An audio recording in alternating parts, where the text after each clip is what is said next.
Hello Star Wars fans, Darth Walt here. Everybody's talking about Rey's father and the obvious theory that Luke is the one. And most likely this will be the first thing that will be revealed in episode 8. We will hear words similar to Vader's, "I am your father," and the audience will have a false sense of accomplishment. Oh, this is the thing we were all waiting for. Or saying things like, "Yes, we knew it, we're all such geniuses." But if you think that this is going to be the great revelation of the movie, let me tell you that it is you who are mistaken about the great many things. There may be a lot more to be revealed here, and most likely the key will be to figure out who Rey's mother was or is. Today I will walk you through the most compelling theory about Rey's mom. We're assuming Rey's mom is a known character, and it shouldn't be a trivial one. So our options are narrowed down to a few choices, considering the fact that Star Wars characters are predominantly male. Leia shouldn't be an option. Okay, she kissed Luke twice, but after episode 6, we all hope their boundaries were clearly established. No more sibling lip kissing, please. After all, it's Disney now, not Games of Thrones. Let's start from the most recent Star Wars film and then to the past that is also considered canon. In The Force Awakens, the only other potential female human would be Captain Phasma, but we know very little about her, for now, so we will come back to this point at the end of this analysis. In the original trilogy, we are left with limited options like Mon Mothma, a diplomatic leader of the rebellion who is shown in Return of the Jedi, but unless Luke was into older ladies, that shouldn't be her type.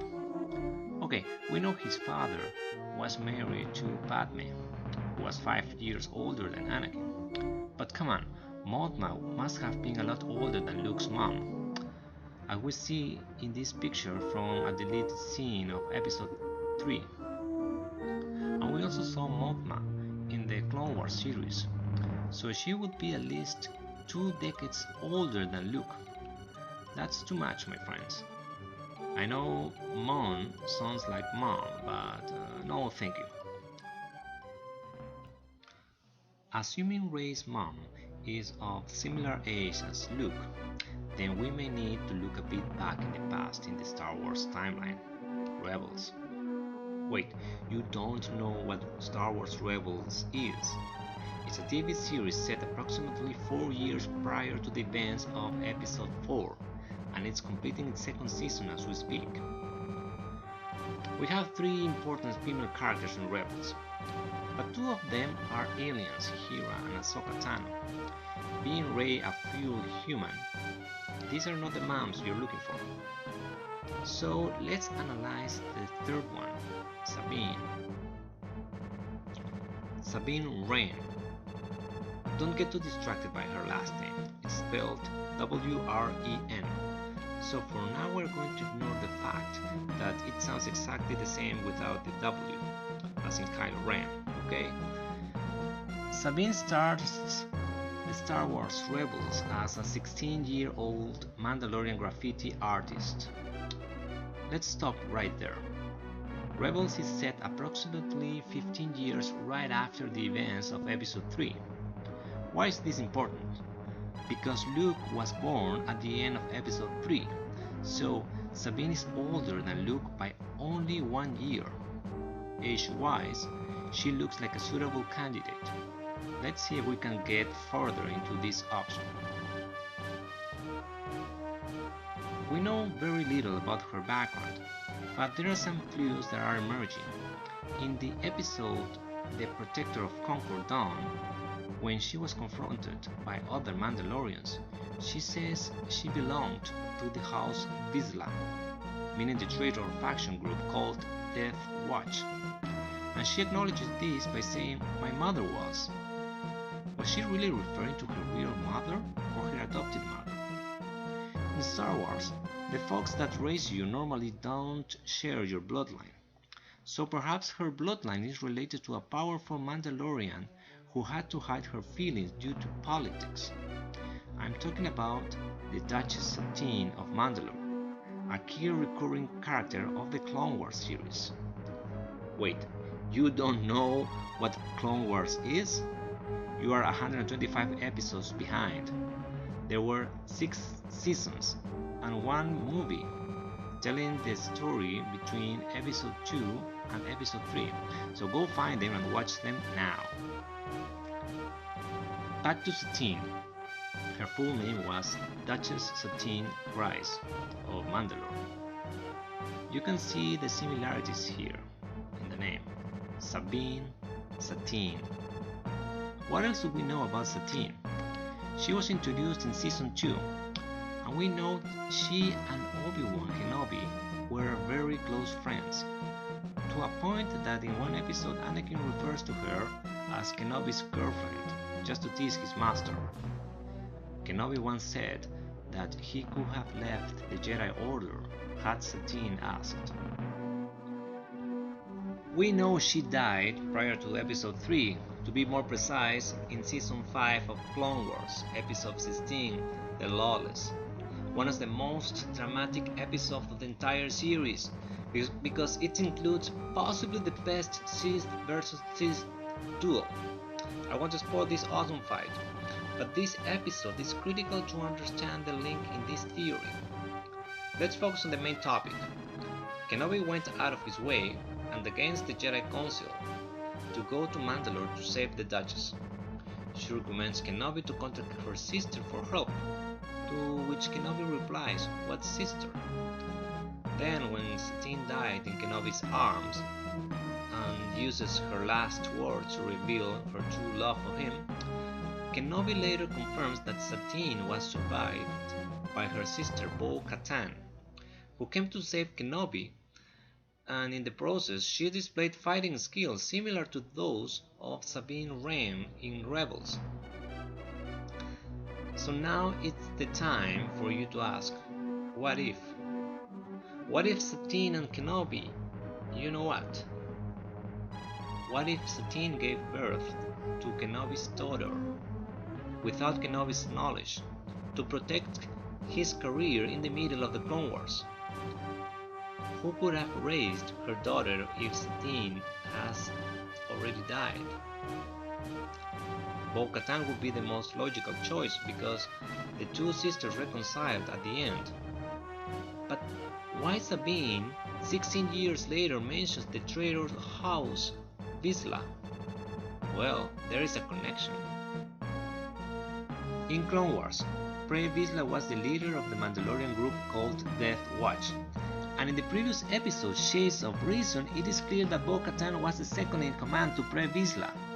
That is to say, she used to be at odds with her sister Satine at the beginning, but in the aftermath of Pre Vizsla's death it is implicit that Bo-Katan is the new leader of this faction, and the reconciliation with her sister was fully explicit.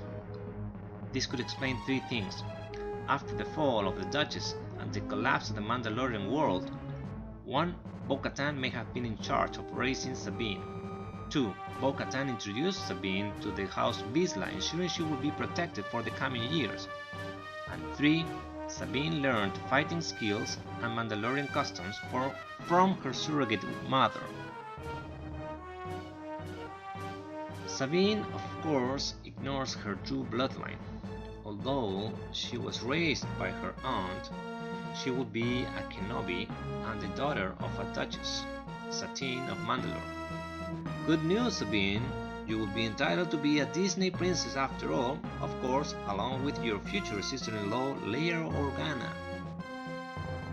What is interesting here is that between Sabine and Satine, in the Star Wars universe, the Duchess is Satine. In real life, in the 16th century there was a duchess named Sabine, the Duchess Sabine of Württemberg, a state of the Holy Roman Empire, present-day Germany. You can confirm this in Wikipedia. Is this a coincidence? Was Sabine's character in the Clone Wars inspired by the real-life Duchess Sabine of Württemberg? Can this hold the clue in connecting the rebel Sabine to the Duchess's family? Perhaps in the third season of Rebels, we may see the return of Bo-Katan, providing some clues into Sabine's past. One may say she can't have Jedi bloodline as she's not Force sensitive. Folks, she's 16 years old right now. Luke was 19 years old in Episode 4, and it is understood that he hadn't shown any signs of Force powers at that point. Leia took even more time. Even Rey, who seems to be in her early 20s, in Episode 7, she wasn't Force sensitive from the start. So, perhaps Sabine's Jedi powers may come a lot later as part of Sabine's character development. Or it may just not come at all, and it will be passed to the next generation, Rey in this case. But the most important thing to note here is, if Rey's mom is the Sabine we are describing here, and Rey's father most likely is Luke, then that would mean that two of the most powerful Jedi bloodlines are merging in her, the Skywalkers and the Kenobis. Rey would be the granddaughter of both Anakin and Obi-Wan. This could explain why Rey's powers emerged so quickly after the awakening without any training whatsoever. This gives Rey the ingredients to be the great warrior and pivotal character she's meant to be in the new trilogy. The abilities and spirit of the Skywalkers, the calmness and wisdom of Kenobi, and the reflexes and charm of Sabine. Can it get any better than this? What do you think? Did I convince you? Let me tell you that this is just part 1 of Rey's mom theory. At the beginning of the video I mentioned that there was a point that I was going to come back to, which is Captain Phasma. It will be discussed in more detail in part 2. Stay tuned. Did you like this video so far? Did you like the theory? Hit like on this video, subscribe to my channel, and comment. Most importantly, share this video with other Star Wars fans, with your Padawans especially. You will share this video now. You will share this video now.